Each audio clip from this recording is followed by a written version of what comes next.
بسم اللہ الرحمن الرحیم انا انزلناہ فی لیلۃ القدر وما ادراک ما لیلۃ القدر لیلۃ القدر خیر من الف شہر تنزل الملائکۃ والروح فیہا بإذن ربہم من کل امر سلام ہی حتی مطلع الفجر۔ شب قدر وہ رات ہے کہ پورے سال میں کوئی رات اس کی فضیلت کو نہیں پہنچ سکتی، اور اس رات کے اعمال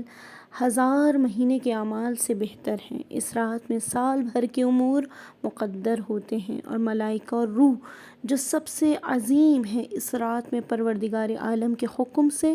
زمین پر نازل ہوتے ہیں، اور ہمارے وقت کے امام یوسف زہرا منجی بشریت امام زمانہ عجل اللہ تعالی فرجہ الشریف کی خدمت میں حاضر ہوتے ہیں، اور جو کچھ ہر شخص کے لیے مقدر ہوا ہے امام علیہ السلام کے روبرو پیش کرتے ہیں۔ عزیزان، 23ویں شب پہلی 2 شب قدر سے افضل ہے، اور بہت سی حدیثوں سے معلوم ہوتا ہے کہ شب قدر یہی ہے، اور اسی رات میں حکمت الہی کے مطابق تمام امور مقدر ہوتے ہیں۔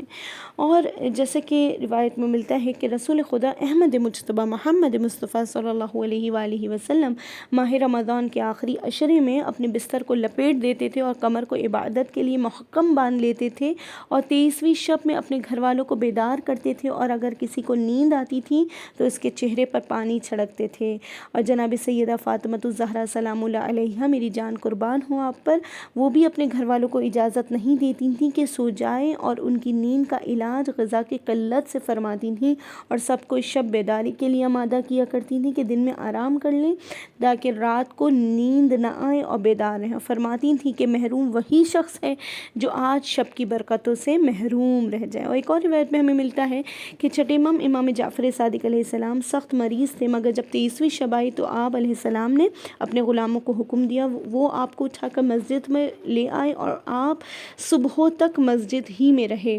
اور چھٹے امام جعفر صادق علیہ السلام سے ایک روایت بھی ہے کہ اس شب کے بارے میں یہ امید ہے کہ یہ شب قدر ہے، لہٰذا 100 رکعت نماز پڑھو، ہر رکعت میں 10 مرتبہ قل هو اللہ پڑھو۔ ابو بصوی نے عرض کی، مولا اگر اتنی طاقت نہ ہو کہ کھڑے ہو کر ادا کر سکوں، فرمایا بیٹھ کر پڑھو، یا اگر بیٹھ کر پڑھنے کی بھی طاقت نہ ہو تو فرمایا کہ بستر پر لیٹ کر پڑھو۔ یعنی اتنی فضیلت ہے کہ اگر 100 رکعت نماز پڑھی جائے اور ہر رکعت میں 10 مرتبہ سورہ اخلاص پڑھی جائے۔ اور جو زیارت امام حسین علیہ السلام پڑھتا ہے، حدیث میں ہے کہ جب شب قدر آتی ہے تو آسمان ہفتم سے منادی بطن عرش سے ندا کرتا ہے کہ خداوند عالم نے بخش دیا اس شخص کو جو زیارت قبر امام حسین علیہ السلام کے لیے آتا ہے۔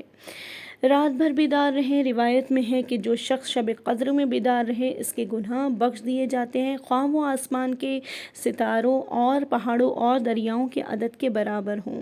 اور چھٹے امام جعفر صادق علیہ السلام ابو بصیر سے ارشاد فرماتے ہیں، اے ابو محمد، جو شخص ماہ رمضان کی 23ویں شب میں سورہ عنکبوت اور سورہ روم کی تلاوت کرے، خدا کی قسم وہ اہل بہشت سے ہے۔ اور ہمارے 5ویں امام محمد باقر علیہ السلام فرماتے ہیں، اے گروہ شیعہ، سورہ دخان کی تلاوت کرنے میں ایک دوسرے پر سبقت لے جاؤ، اس لیے کہ یہ سورہ رسول اللہ صلی اللہ علیہ وآلہ وسلم کے بعد ولایت امر ائمہ ہدیٰ علیہ السلام کے ساتھ مخصوص ہے۔ روایت میں ملتا ہے کہ اس شب 1000 مرتبہ سورہ قدر کی تلاوت کی جائے۔ مولا کائنات علی بن ابی طالب علیہ السلام فرماتے ہیں، عزیزان،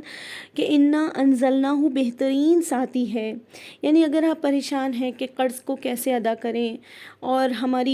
کامیابی ہر مقام ہر منزل پر ملے، تو کہا گیا ہے کہ سورہ قدر کی تلاوت کرو،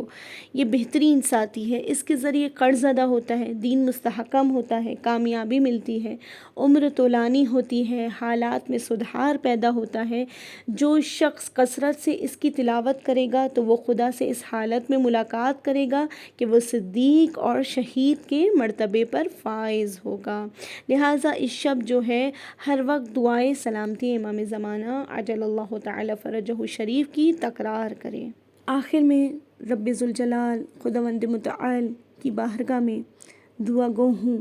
کہ وہ اپنی عظمت کے صدقے میں کائنات کی بہترین ہستیوں کے صدقے میں انشاءاللہ تعالی